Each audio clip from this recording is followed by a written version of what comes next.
Halo teman-teman semua, jumpa lagi dengan saya. Kali ini saya pengen ngebahas tentang malam satu suro.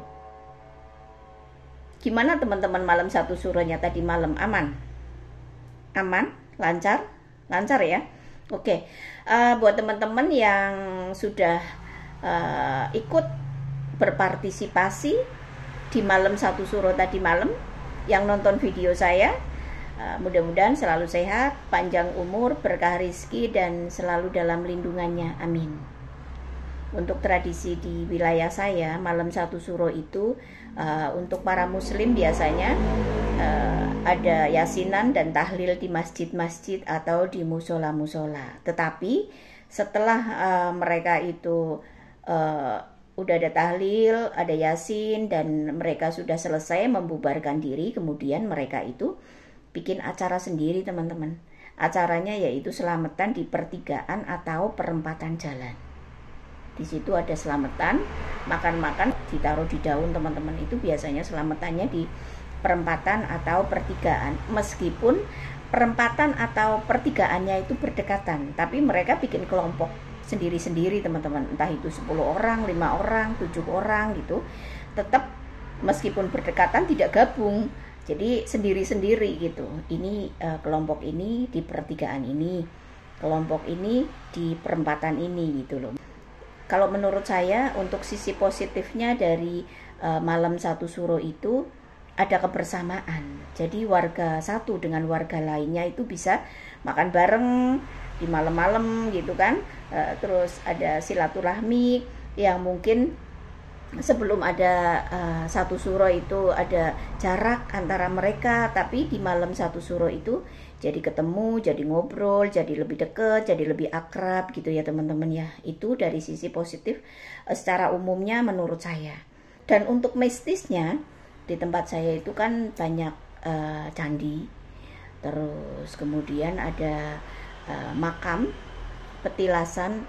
Yang saya maksud makam ini makam keramat ya teman-teman ya. Ada petilasan-petilasan, kemudian ada telaga.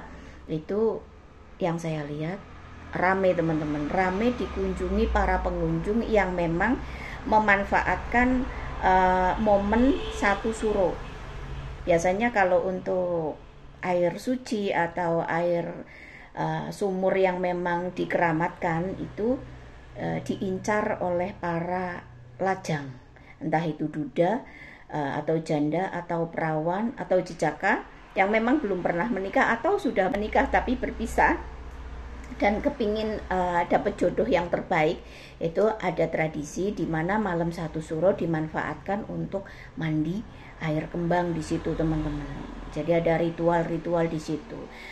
Video tidak saya dapetin ya karena memang saya tidak enak untuk nge-shoot di mana ada acara ritual di situ, tapi saya coba untuk nge-shoot tanpa sepengetahuan atau izin sekalipun tidak mau gitu loh. Saya tidak mau ada acara sakral kemudian saya ngerusui gitu ya, bahasa ngerusui tahu ya.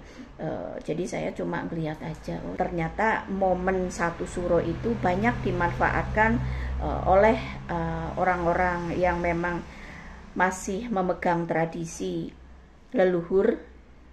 Jadi benar-benar di situ mereka manteng melakukan ritual-ritual yang menurut mereka itu memang harus dilakukan di malam satu suro. Itu orang umumnya ya teman-teman, bukan paranormal. Nah untuk paranormalnya itu biasanya ada di telaga.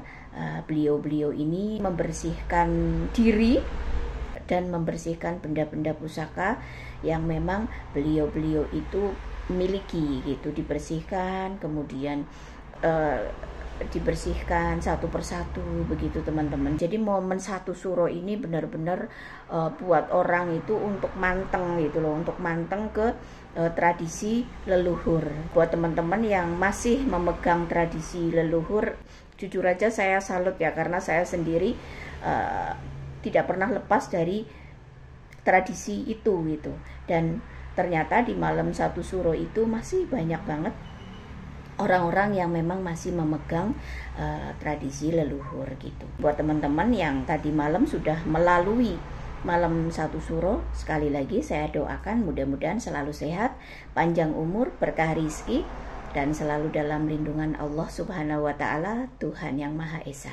Siang jelang malam 1 Suro itu ada tamu, memang tamu spesial buat saya ya, karena saya memang nggak terima tamu di jelang 1 Suro. Saya sengaja mempersilahkan mereka berdua datang, dan orang ini saya lihat ada energi yang cukup lumayan gitu, mudah connect dengan benda-benda keramat gitu ya.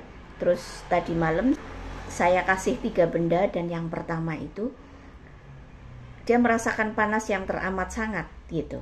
Setelah pegang benda itu, dia meditasi di tempat gelap. Saya tutup pintunya, saya ada di luar bersama istrinya, dan setelah beberapa saat dia itu kepanasan pegang benda tersebut, teman-teman, dan itu menunjukkan bahwa orang itu memang ada energinya. Jadi merasakan gitu loh, merasakan bahwa di dalam benda tersebut ada hodamnya yang memang dia merasakan ada getaran, terus ada panas. Kemudian di satu benda lagi juga ada, dia merasa kayak ada muncul semut-semut yang berjalan. Terus setelah itu yang terakhir itu memang ada kayak semacam rasa sakit hati, dia rasa sakit hati yang memang teramat sangat, dan coba untuk bagaimana sih keinginan dia terhadap orang yang bikin sakit hati. Ternyata di situ ada kode kayak sebuah keranjang yang menggantung kemudian jatuh gitu, setelah dia itu manteng ke orang tersebut gitu teman-teman, di malam 1 Suro tadi malam. Gitu ya teman-teman, cerita singkat saya tentang malam 1 Suro. Mudah-mudahan ada sedikit manfaat dari apa yang saya sampaikan. Saya berharap orang Jawa tidak menghilangkan tradisi Jawanya, karena bagaimanapun juga, percaya tidak percaya, kalau memang melanggar itu bakal kejadian teman-teman. Kita tidak mendahului Allah ya, tetapi itu sering terjadi. Kalau orang tua bilang ya jangan, ya jangan.